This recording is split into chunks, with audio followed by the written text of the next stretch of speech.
Tsunami alert triggers mass evacuations across the Pacific. July 30th, 2025, a powerful magnitude 8.8 earthquake struck off Russia's Kamchatka Peninsula, setting off a wave of tsunami alerts and large-scale evacuations across the Pacific, including Japan, Guam, Hawaii, and parts of the U.S. West Coast. The quake, which occurred approximately 120 kilometers southeast of Petropavlovsk-Kamchatsky at a shallow depth of 19 kilometers, is one of the most significant seismic events in recent decades. Kamchatka and the Kurils, epicenter of chaos. In Severokursk, waves up to 3 to 4 meters slammed the coastal town, causing damage to infrastructure and prompting immediate evacuations.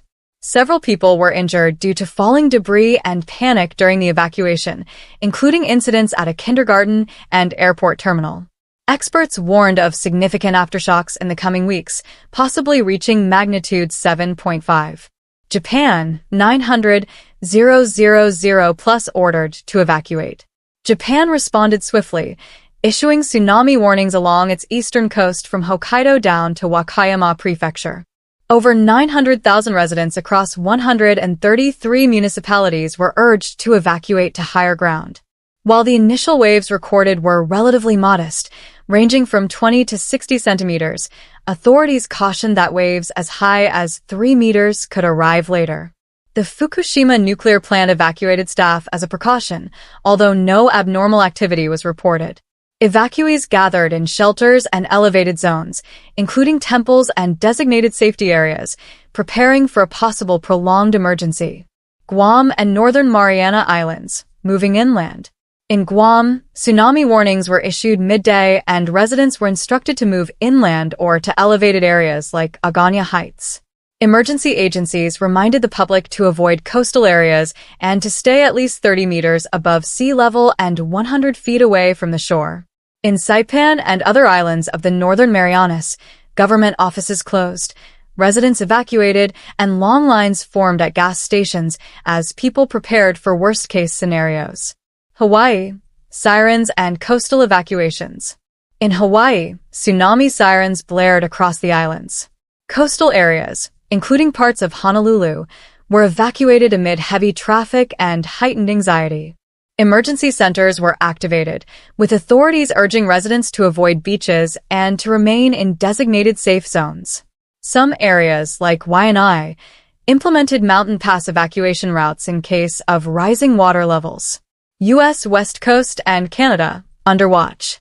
The U.S. National Tsunami Warning Center issued tsunami warnings for parts of Alaska, with advisories and watches extending to California, Oregon, Washington, and British Columbia.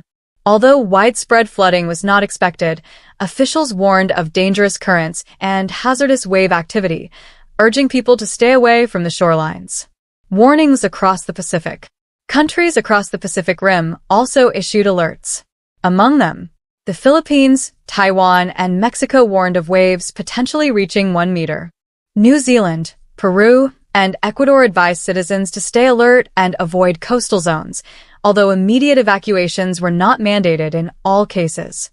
Indonesia, the Solomon Islands, and Chile issued similar precautionary measures. Understanding the tsunami threat. Experts reminded the public that tsunamis often occur in multiple waves, with later ones potentially larger than the first. People were advised to evacuate immediately upon receiving a tsunami warning and to stay away from the coast even under advisories or watches, as dangerous conditions may persist for hours. Natural cues, such as sudden water recession or unusual ocean sounds, were emphasized as critical early warnings, especially in areas where alert systems may be delayed or unavailable. Here's the summary table of impacted regions. Final notes. This earthquake ranks among the top 6 most powerful quakes ever recorded globally. With multiple countries impacted by tsunami threats, the situation highlights the vital importance of early warning systems, rapid evacuation protocols, and public awareness. Authorities continue to monitor aftershocks and urge residents in affected areas to remain on alert in the hours and days ahead.